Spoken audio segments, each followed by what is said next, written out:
Welcome back to Overeducated and Underemployed. I'm Feddun, I'm your host, and today we're getting back into our series on nostalgia. Today we're talking about movies and television. That being said, I do think that it's a good way to talk about all of these things. With movies, we live in the age of reboots and sequels, but I would argue that it's always been that way, in a way. We may have always told the same stories over and over again. The difference now, I think, is that instead of just telling the same stories over and over again, we're doing it with the same characters. And we've created a modern mythology with our comic books and things like that, but we haven't really moved beyond that. You could argue that there's only so many stories to tell, and that they've all been told. And what becomes unique about the stories are the characters and the places and the settings.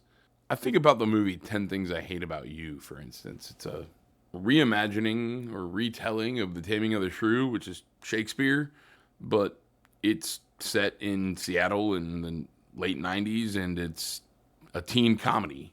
Same story, but what made it compelling was that it was completely different characters, completely different settings, and it was updated to be told in our time, so it was relatable to the people living. You could argue that a lot of comic book stories and some of them blatantly take their inspiration from mythology and like Norse mythology, I'm thinking in particular, but certainly Greek mythology and Roman mythology as well.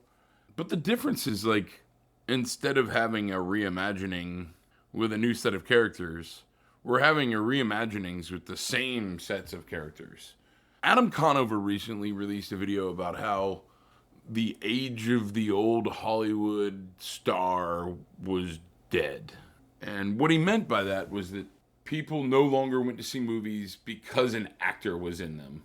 Or if they did, it was still like the same actors from like the older Hollywood era. Now they go see the new Spider-Man, I think was the example. They don't go see Tobey Maguire, they go see Spider-Man. One might argue that some of those old Hollywood actors were pretty much always playing the same character, and you were putting those characters into different settings. But you could also argue that, let's talk about the different ways nostalgia is used in films and TV. The biggest way we're seeing lately is with reboots, sequels. That's the most like obvious way, right? So I think sometimes they're making a reboot of something where like maybe they couldn't fully realize the vision of the story in the first production, or maybe the original production was pretty cheesy and now they want to take a more serious take on it. I'm thinking of something like Doctor Who or even Lost in Space. Sometimes it's literally just to hold on to the intellectual property rights of something, and that is when we start to go down the rabbit hole of productions that are basically a wash from the beginning. Nobody cares about them from the beginning, and so they basically just end up being a write-off for the studio, right? I think about the different sequels that have been made, sometimes decades later. Mad Max Fury Road, I think, is a really good example of a movie that he wanted to make from the beginning, it seems like. Furiosa, especially, is a story he wanted to tell a long time ago and never really had the money or the means to do it. I think that's a really good example of a movie that was made for the right reasons. And it shows. Those movies were quite enjoyable. And I'm not even a fan of the original Mad Max movies. So that's a great example of something that was made for a new generation. There was no nostalgia factor at all for me. In fact, I tried to go back and watch some of the old ones, and they weren't enjoyable. It wasn't something that was interesting. But the new ones, both Fury Road and Furiosa, were interesting to me. They made me want to like those old movies, but then I still couldn't do it. I really liked the world building in Furiosa. In Fury Road, I watched Furiosa first, and then I watched Fury Road, and I thought that Fury Road was not as good. But I do think that Fury Road is more like the original Mad Max movies, and that might be why I didn't like the original Mad Max movies that much. I liked the epic story of Furiosa, the world building, and I was really glad I watched it first, even though it did feel like it was a letdown to watch Fury Road second, just because I felt like the acting was great in both, but you could tell Furiosa was trying to be its own thing, whereas as like Mad Max Fury Road, I could tell that they were, especially Max's character, right? Like he was clearly the same character from those old movies, and there was some of the same like stylistic, like fever dreamish shots where I felt like Furiosa was much more shot like an epic, a traditional American epic or something like that. And then the converse of that, where you have an entirely original story that relies heavily on nostalgia. I'm thinking of a movie like Wreck-It Ralph, where essentially all the characters are either from other games or homages to characters from other games. And it relies heavily on the nostalgia factor of games, playing games in the arcade. But I think what's shifted in Hollywood is that actors used to almost be like an intellectual property. In fact, early on in the studio model, like actors were bound to one studio at a time. And so I think what Adam Conover misses when he's talking about the way that the old movie star has disappeared, part of that is because the studios found that they no longer owned the actor, and building up the actor was not as profitable for them as building up the intellectual property. So I think that when you look at someone like Harrison Ford's career, honestly, like, I don't know that Indiana Jones and Han Solo are much different characters. And I don't know that he really played anything but Harrison Ford playing X, right? And in a way, Harrison Ford was the character. He was Indiana Jones, he was Han Solo, but he was always the same speech patterns, the same kind of demeanor. I don't know that Han Solo was afraid of snakes, but he sure didn't like womp rats. So I just think, like, when Adam Conover talks about how the shift of Hollywood, it went from the actor to the intellectual property, and like our desire to go see an actor diminished as the rise of the intellectual property, I think that's intentional by the movie studios, because old Hollywood had a lot of stake in building up their actors. New Hollywood has a lot of stake in building up their intellectual property and milking it for everything they can. So while I know and recognize that like Harrison Ford was not contractually obligated to any one studio, that model was still in place. We're still in existence for actors to build up themselves as somebody. You still don't have anybody like that now. You had obviously icons throughout film history, from Marilyn Monroe to Meryl Streep, to actors and actresses who would, the point Adam was making is actors and actresses who would draw ticket sales just because they were in the movie. I think he rightfully points out that doesn't really exist anymore. And then when it does, it's still the same actors that were doing it 20 years ago. The studios realized that milking the actor and the actor being the draw didn't give them the same security as the intellectual property being the draw, right? While Marilyn Monroe may have been tied to one studio, Harrison Ford was not.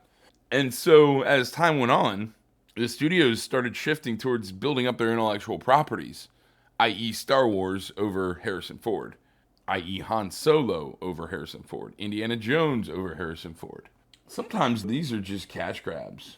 One thing that's unfortunate about things being politicized in film and like all this argument about representation and things being woke or not woke is like when people criticize like ridiculous things about a film, The Little Mermaid being black, you can't really critique the movie in any real way without people just assuming that might be your motivation.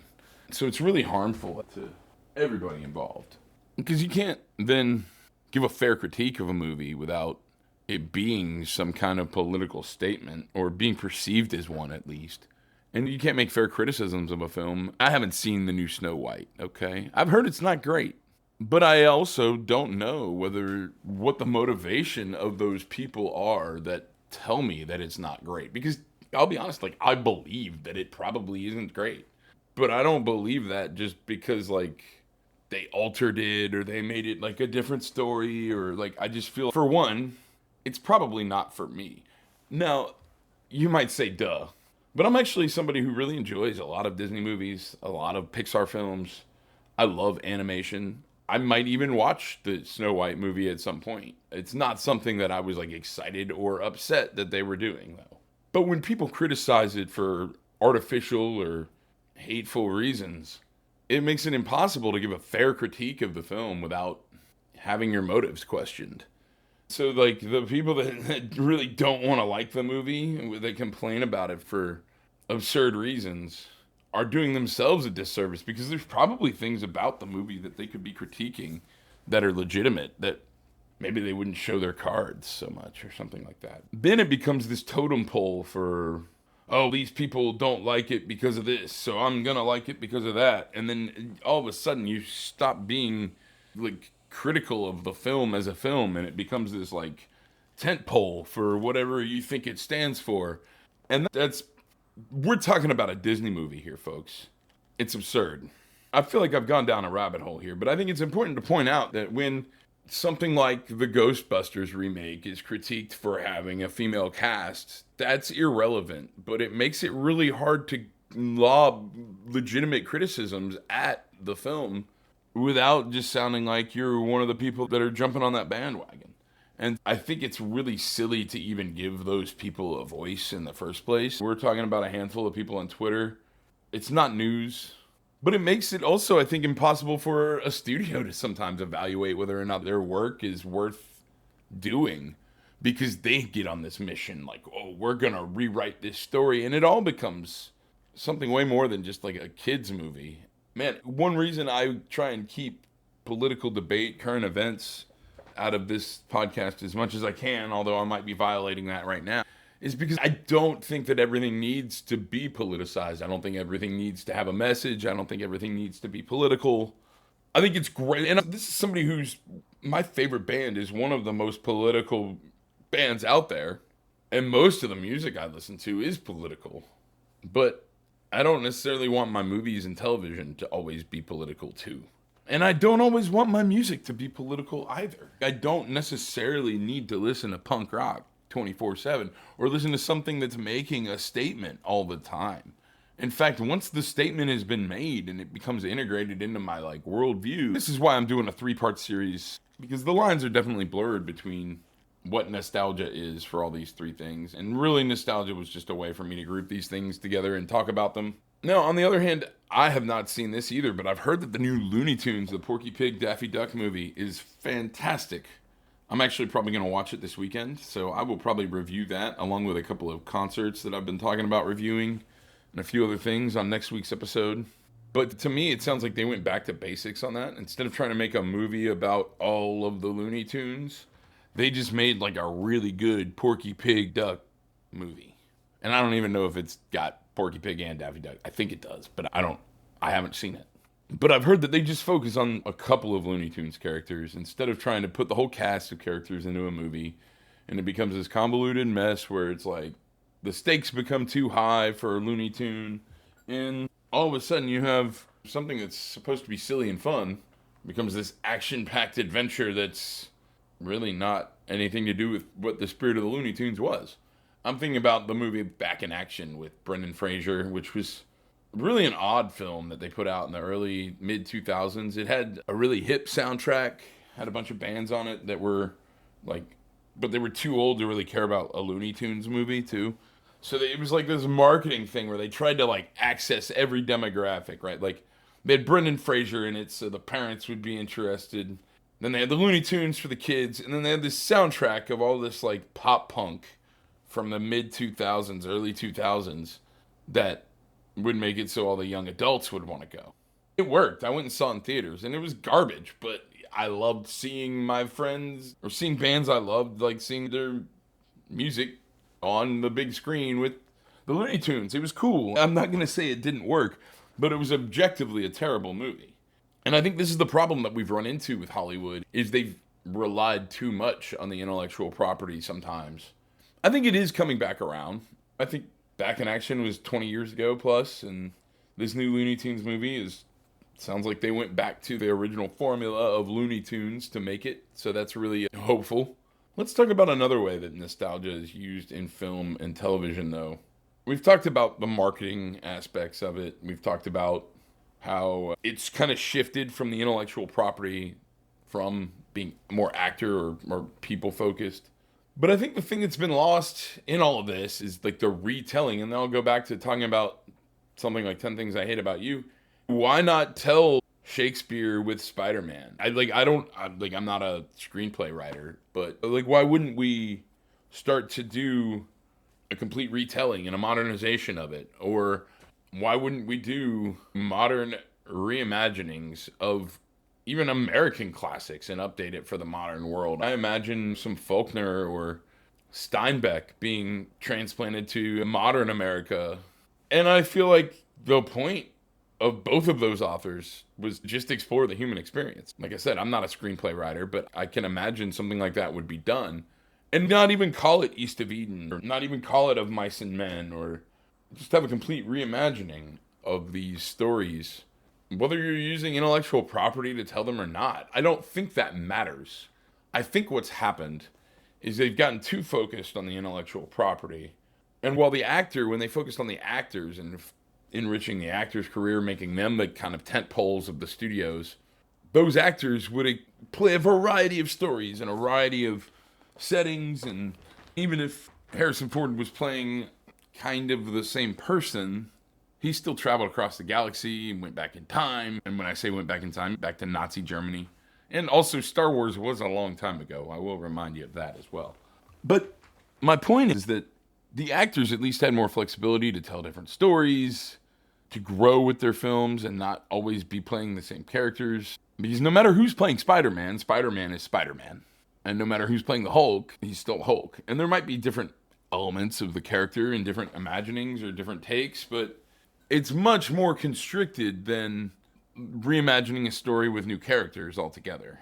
And so I think studios have become so focused on nourishing their intellectual property and making us feel nostalgic about their intellectual property that it's just gotten to where we cannot have new stories anymore. Or if we do have new stories, they're reimaginings of the same stories that we've been telling. One way that studios have tried to take nostalgic property and turn it into something new is with this multiverse concept. And this has happened not just in Marvel, and I haven't been to a Marvel movie in years, but I think it's something that started in science fiction and has moved to even being like a concept in romantic comedies and horror films. Like we had a couple of time traveling coming of age films, and we had that Aubrey Plaza movie called My Old Ass, and then we had that other one with Marv from Home Alone with I think James versus his future self.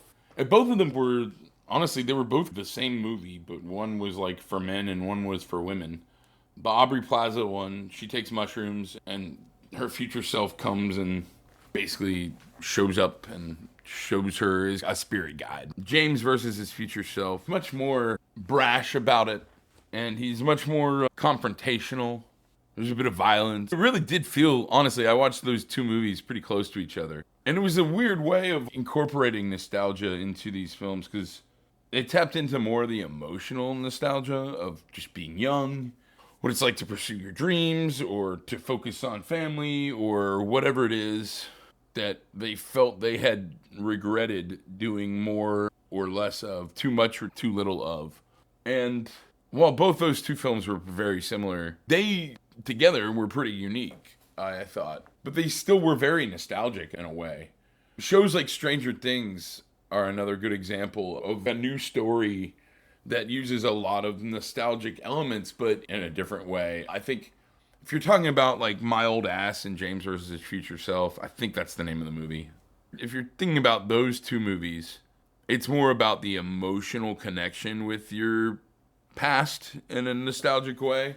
Whereas I felt like Stranger Things was trying to connect to somewhat of a more material, not always, right? I don't just mean Eggo waffles, but I do mean things like playing Dungeons and Dragons with your friends, or riding your bike around the neighborhood unsupervised, or just a way of life, I guess, in less an emotional way and more of a practical day-to-day, this is what life was like kind of way.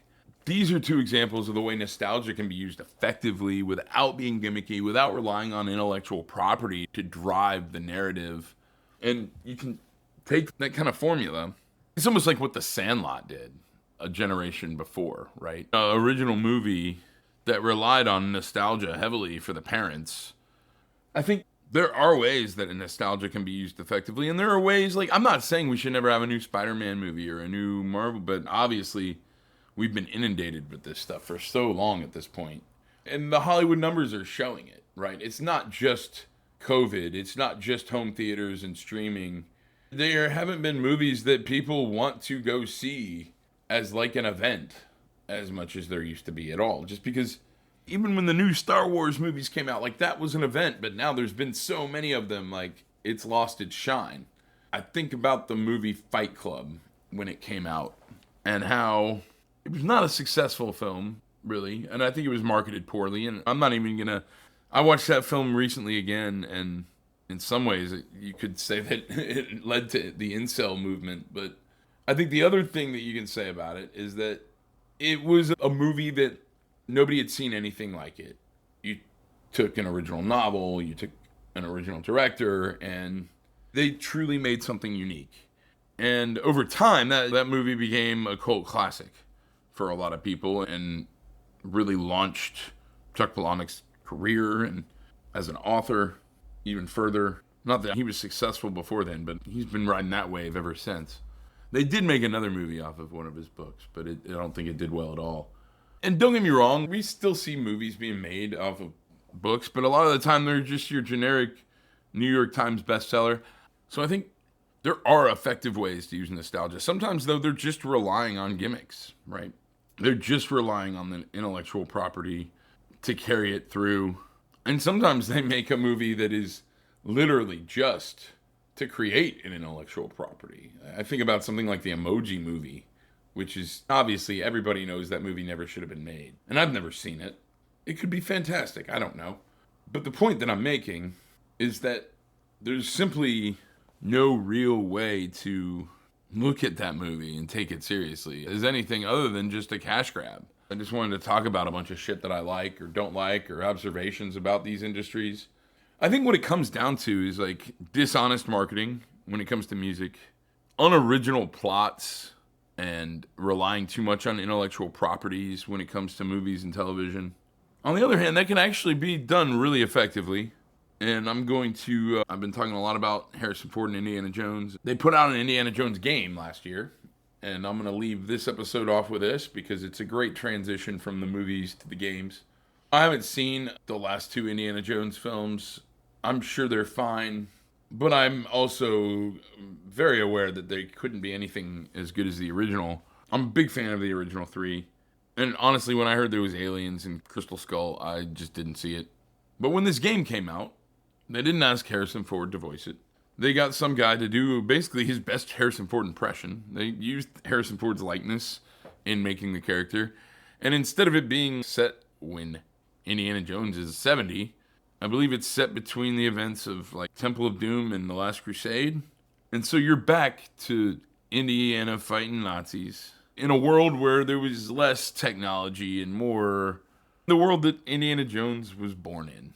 If you think about the beginning of a movie like Jurassic Park, the paleontologist there, Alan Grant's really mad about all this new technology that's coming out. It's going to make it so they're not even going to have to dig anymore. And he's upset about this. And I think Indiana Jones in the real world would have a similar sentiment. There's something about his swagger that relies on using a bag of sand rather than some precision device, or his whip rather than a taser, or a map rather than a cell phone. And I think when you take him out of that time and place, and when I say time and place, pre-World War II, Europe, America, whatever, something gets lost because the character is a product of that time and place. And so when they brought the game back to that time period, that version of Indiana Jones, that type of mission, that type of story where you're unlocking secrets that, you could Google the answer to now. There's something really to be said about a new level of nostalgia. So not only are you watching something that makes you remember the old movies, but now you get to be Indiana Jones and play around in the world of the old movies and be the guy beating up the Nazis and discovering the relics. So it offers an experience that was never available, but because of the technology and a really good voice actor, they've been able to capture the spirit of the original films in a different medium and give the players an experience that you would never be able to have just watching the films. Hey, I recognize that these solo episodes are a little bit rambly right now. I think they will get more structured over time as I get used to just talking to myself a little bit more. I appreciate y'all listening. The third part in our series is going to be about video games, retro gaming, nostalgia in games and how it's used. And honestly, I think that there's at least one gaming company that's found a way around their old games being terrible sometimes. And they found a way to make them interesting and enjoyable in the modern age, even if they don't necessarily stand up as games today. I'll talk more about that in the next episode. This is Feddun. Thanks for listening to Overeducated and Underemployed. Make sure to check out feddun.net. Go on there and check out my blog. Check out ways you can contribute. I do travel to do a lot of these interviews. So if you want to contribute and support the podcast, there's ways for you to do it there. Thanks. Have a good day and stay tuned for the next episode. Nostalgia and video games. And remember, if you want me to answer a question on the podcast, go ahead and send it over to feddunxr@gmail.com. That's FEDDUNXR@gmail.com.